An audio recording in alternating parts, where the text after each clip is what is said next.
they accumulate. What's got you most excited about this defense as you get ready to embark on this season from the standpoint? Is it the veteran-laden aspect of it, the athletes that you've got? I mean, how would you describe to somebody who doesn't know much about it? I would say the ability to play fast, because when you know what to do, it allows you to play faster. On-field adjustments, that they can make because they understand the defense. But really, you just want to see guys playing fast because they know what to do. That's critical. Right behind him, Stephen Kreisnig, Cleveland.com. Last week, Cody Simon was talking about what it meant to him to get the block out and said that it had been a goal for him for a while. Could you tell pretty early on and getting to know him that he was a guy that had the opportunity to mean more for this team than necessarily X's and O's? Yes, conscientious, team guy, right? Do whatever it takes. No ego involved. For my first 2 years here, he kind of did a little bit of everything. He's just somebody that you could count on all the time, and always putting the team first. It's just the kind of guy we all want to represent us because it really means something to him. Front row right, Austin Moore, podcast. Jim, you've mentioned throughout the month safety depth and having some attention on that.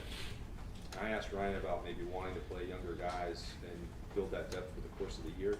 If you're talking about that position specifically, and you know what you have in Caleb and Lathan, do you think you're more willing to put Malik out there or Jalen McClain out there in key situations than you might have been previously, or what would be your philosophy on that?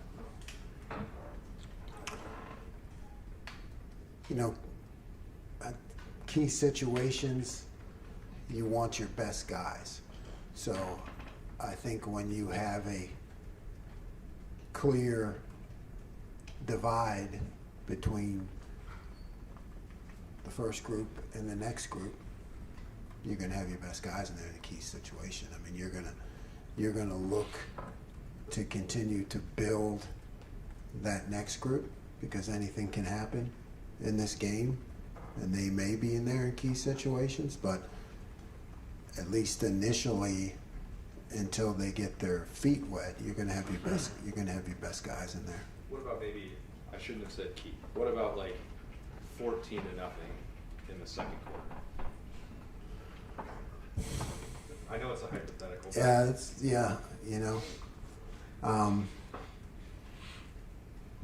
I would say no. You're playing your ones.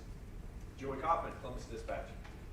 Jim, 2 years ago, you were recruiting Caleb Downs, and he ultimately picks another school, goes to Alabama. What were your emotions like this year when you sort of had a second chance, and he decides to come here and all of the potential that he brings and the impact he had? It's probably going to be more common in this sport moving forward, but just to go through it for somebody of his caliber, what was that like? Well, you take the emotions out of it. So when you say my emotions, you take the emotions out of it. It's I just knew we had to be on point. I guess that's really it becomes you look to recruit someone like that who understands the game the way he does. It's like a job interview. It's like game day. So it's not, my job is to not be that rah guy and all the beautiful things about Ohio State. My job is to explain the defense in detail so that he understands that I'm going to be able to coach him and make him better, on the field and with the scheme. So it's a lot more analytical. Bidowitz, Columbus Dispatch. Jim, Ohio State's traditionally played a marquee non-conference opponent. Notre Dame, obviously, the last couple of years. You don't have that this year. Is there any kind of concern that you might not be challenged the way that you would need to be challenged challenge before you get in the meat of the schedule? I mean, how do you kind of feel about? I mean, you don't overlook any opponent. I get that, but we also are realists. How do you kind of approach it?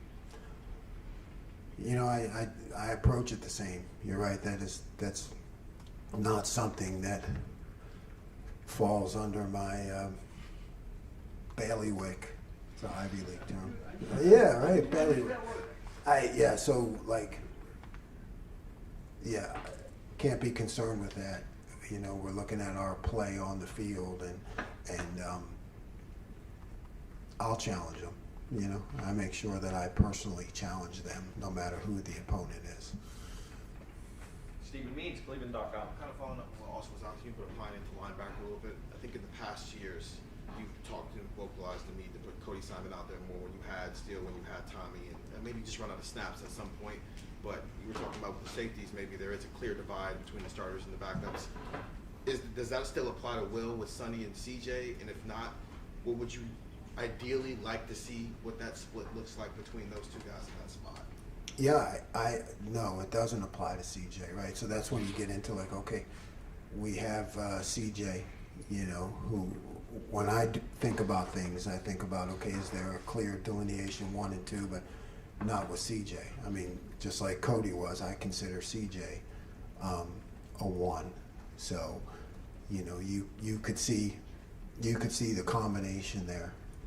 You know, you could see Sonny playing Mike and CJ playing Will and Cody taking a rest, you know, or you could see CJ at Will and Sonny taking a rest. So I think all 3 of those guys are considered 1s and should play equally. You said Sonny, and I'm not saying this happens on Saturday, but like, has he shown you he can handle that? Oh yes, oh yes.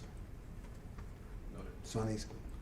Sonny is extremely coachable, and he's one of those guys you can tell things to one time and he gets it.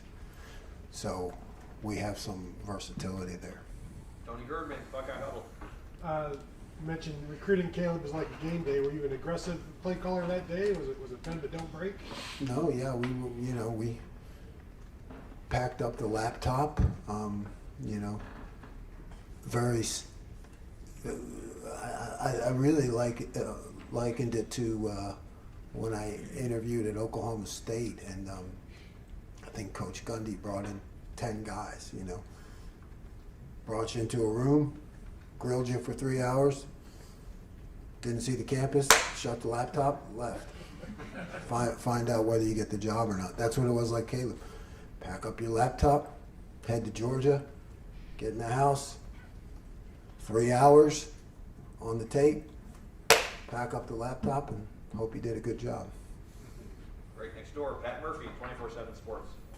I asked Ryan about just kind of the excitement coming off of the way last season ended. Your defense obviously played well to end that season, but they've talked about how they felt like there were stops they could have made in those final 2 games. How much do you sense the opportunity that they feel to go out and kind of reestablish themselves as that dominant group once again? Yeah, they get it. I mean, you have to prove yourself every week, and yeah, there were, okay, maybe statistically we played okay, but we didn't win every game, you know, and you know they are determined that if we have to win the game 3-0, you know, could have won the bowl game 3-0. I mean that's on those guys, and they get it. You know, every week you go out there as like you're delivering your thesis. You know, you have to prove yourself on that day, and I think they understand that challenge, and they want the fans, the media, the rest of the team to be able to know when they go on the field that they can be counted on, no matter what the situation, no matter what the score. Dan Hope, 11 Warriors. Jim, Cody was saying last week that you guys think offenses are going to try to do some tricky stuff with the helmet communications. So how do you guys kind of prepare for the fact that offenses may get into formations late? Mm-hmm. You know, I think you when you teach now, you have to prepare your players and your on-field play callers and adjusters that you know, I won't necessarily be able to make all the right calls for you. So you know, it starts a long time ago with the teaching. You know, like could be that you're going to have to make a lot of on-field adjustments yourself. So you better know the defense. Final two questions. Bill Landis, Kings of the North.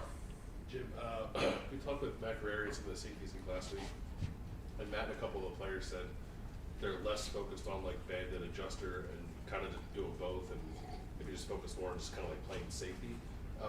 Is that like an intentional switch that you wanted to make this year? Is that just natural progression of the defense where guys kind of, I don't even know, cross training might not be the right word if the positions are so similar, but No, yeah, cross training's a good word.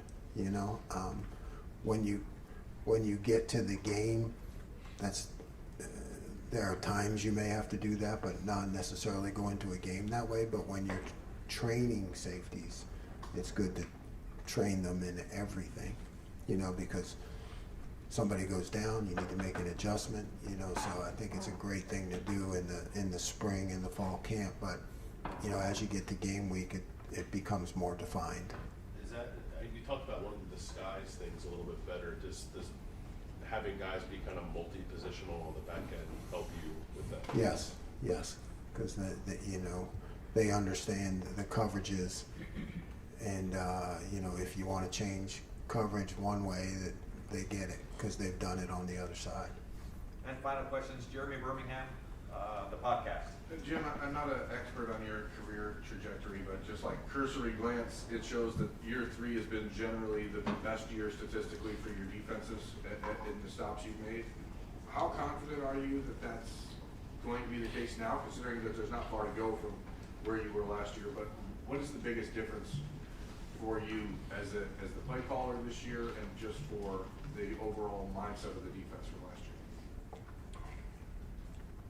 You know, you always take the tools that you work with, and it's the job of the coaches to get the best out of what you have. Now, you know, maybe that year 3 is because you get the guys who a couple years in the system, and now you're working with veterans. You know, so here at Ohio State, we're working with veterans who are also extremely talented. So you know, you have to expect the best and chase perfection. It's just what we got to do. Coach, thank you very much. Thanks, Jim.